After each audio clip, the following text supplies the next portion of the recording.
బాపట్ల దగ్గుమల్లి ప్రసాద్ ఆధ్వర్యంలో ప్రజావేదిక కార్యక్రమం నిర్వహించారు. ఈ కార్యక్రమంలో టీడీపీ జనసేన నేతలు భారీ స్థాయిలో పాల్గొన్నారు.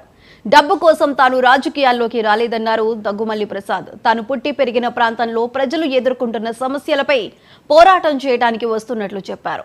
రైతులకు సరైన గిట్టుబాటు ధర లేక పంటలను కోల్డ్ స్టోరేజీల్లో పెట్టుకుంటున్నారన్నారు. అనేక ప్రజా సమస్యలపై పార్లమెంటు వేదికగా పోరాడతానని అన్నారు దగ్గుమల్లి ప్రసాద్.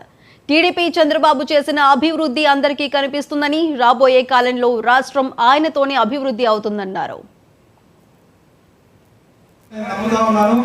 అలాగే నేను చెప్పదలుచుకున్న విషయాన్ని గురించి ముఖ్యంగా 3 అంశాలుగా వివరిస్తాను. తెలుగుదేశం పార్టీలోనే నేను ఎందుకు చేరాలనుకున్నాను, ఒకటి బాపట్ల నియోజకవర్గమే నేను ఎందుకు అనుకున్నాను అనేది 2. తర్వాత నేను బాపట్ల నియోజకవర్గంకి ఒకవేళ నాకు అవకాశం ఇచ్చి నేను కానీ ఎన్నుకోబడ్డాను. సో తెలుగుదేశం పార్టీ ఎందుకు రావాలనుకున్నానంటే చంద్రబాబు నాయుడు గారు, అంతకుముందు ఎన్టీ రామారావు గారు ఈ డీసెంట్రలైజేషన్ లో పరిపాలన కిందకు పంపించి ఉన్నారు. ఆయన అందించిన పరిపాలన మనందరికీ గుర్తుంది.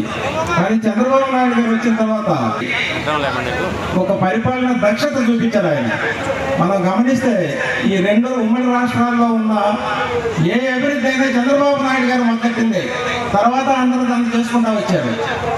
మీరు గమనిస్తే హైదరాబాద్లో 2000 సంవత్సరంలో ఆయన ఆఫ్రో ఏషియన్ స్కీమ్స్ అది ఏ స్టేట్ ముందుకు రాకపోతే ఆయన తీసుకున్నారు.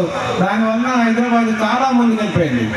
ఆ తర్వాత ప్రపంచంలో ఆర్థిక వ్యవస్థ కంప్యూటర్స్ మీద ఆధారపడబోతుందని ఆయన 20 ఏళ్ల క్రితమే గమనించేశాడు, ఆయన ఊహించాడు. అందుకని ఆయన విజన్ ఉన్న వ్యక్తి అంటారు. సో అందువల్ల ఆయన దానికి సంబంధించిన పనులను తీసుకొని సాఫ్ట్వేర్ డెవలప్మెంట్కి ఆయన చేయాల్సిన కృషి అంతా చేశాడు. అలాగే ఆయన చేసిన డెవలప్మెంట్ ఇప్పటికీ మనకు కనపడతా ఉంది. తర్వాత వాళ్ళందరూ కూడా క్యారీ చేశారు. తర్వాత ఆయన అంత దార్శనికత, పరిపాలనా దక్షత ఉన్న నాయకుడు ఈ రోజు మన అందరికీ కావాలి. ఎందుకంటే మనం ఇప్పుడు ఈ రోజు పరిపాలన చూస్తున్నాం, పరిపాలన దక్షత ఎక్కడ కనపడట్లేదు. అది పరిపాలన కనపడట్లేదేమో అనిపిస్తా ఉంది నాకు. అట్లాగే ఆయన బిడ్డ అయిన లోకేష్ కూడా ముందు కొంచెం తడబడాయించిన ఇప్పుడు చాలా మెచ్యూర్డ్గా కనపడుతున్నాడు, చాలా గొప్ప లీడర్గా కనపడుతున్నాడు.